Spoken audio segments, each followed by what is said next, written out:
آپ میں سے کوئی پنجاب جائے یا کسی اور ملک میں چلا جائے اور بڑی محبت بڑے پیار سے اپنے گھر والوں کو خط لکھے، یا تو خط لکھے یا میسج کرے، آج کا دور واٹس ایپ کا ہے، ای میل کا ہے، فون کا ہے، اپنے بیوی بچوں کو اس نے پیغام بھیج دیا اور 3-4 دن بعد، ایک ہفتے بعد اس نے رابطہ کیا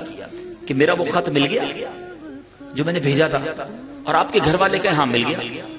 آپ کہیں کہ آپ نے سنا یا پڑھا، تو وہ آپ کو جواب دے نہیں، پڑھنے کا ٹائم نہیں ملا، مل تو گیا لیکن سننے کا ٹائم نہیں ملا۔ سچ بتاؤ کیسا لگے گا؟ اچھا لگے گا یا برا لگے گا کہ یار اتنا دور سے، اتنی محبت سے میں نے اپنی فیملی کو خط لکھا، ان کو وائس میسج بھیجا، ان کو مل بھی گیا، سنا بھی نہیں، پڑھا بھی نہیں۔ اب میں آپ سے پوچھتا ہوں، قیامت کے دن اللہ کو کیا جواب دو گے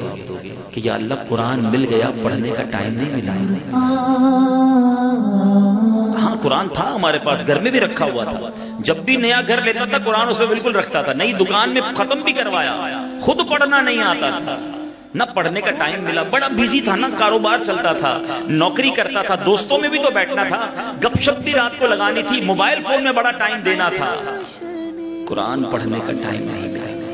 بتائیے یہ جواب ہے؟